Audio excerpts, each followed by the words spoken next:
सत्यवानଙ୍କର जीवन बंचाइबा पछरे सावित्रींकर अदम्य त्यागरु सृष्टि सावित्री व्रत। सत्यवानଙ୍କ ପାଇଁ सावित्री जे केते त्याग करथिले ताहा जे माने पुराण अध्ययन करिवे से माने जानिवे। किंतु कथाटी रहुची सेते बेलर सत्यवान सावित्री आउ ए जुगर ए आधुनिक जुगर अल्ट्रा मॉडर्न जुगर सत्यवान सावित्री एमानक भितरे केते बिडिंग रहुची केते बुझाबणा रहुची सेटा आमे समस्त हृदयंगम कर परछे। कथा कथा के उच्चवाच हाथाहाथी कोर्ट कचेरी तेणु आपण देखंतु तो से सावित्री को आज पर्यंत मन रखापी से शाढ़ी चूड़ी सिंदूर हूँ कि निर्जीव पणसठू से नड़िया गछर नड़िया हो कि पिजुली आंब सपुरी हो एमाने तांको कर्तव्य लगी पड़ुछन्ति। किंतु आमे मनीष आमे आम कर्तव्य आम सचेतनता पथरु आमे विच्युत हो जाउछे।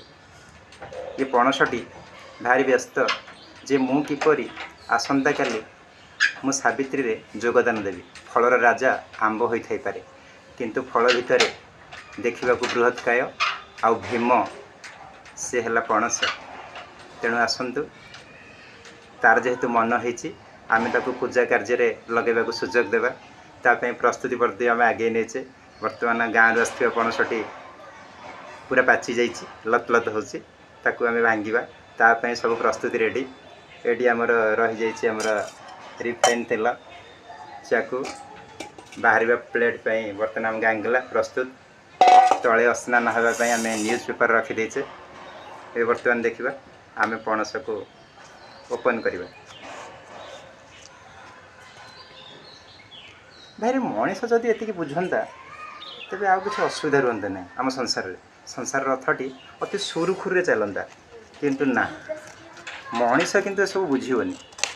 मनीष आजिकल आधुनिक समाज को लेकिन से किंतु विपथगामी से किंतु आजिकल से कर्तव्य करने को राजी नुह। से आधुनिकता को एते आपणे नौछि जे से चाहूँगी आमर पुराण वर्णित जिनिस से पछरे पड़ी था। भाई मो कहवा मध्य आमर आरंभ होगला गाँव रु आसी पणस खसा बर्तन अति सुंदर पणस खजुआ पणस भरी से बाहरी गला देखंतु वा ब्यूटीफुल अति सुंदर पणस। तेणु पणस आसंता काली पूजा कार्य जोग देवे। बहु मात्रा पणस पूरा भर्ती होती पणस खसा। तेणु पुणी काली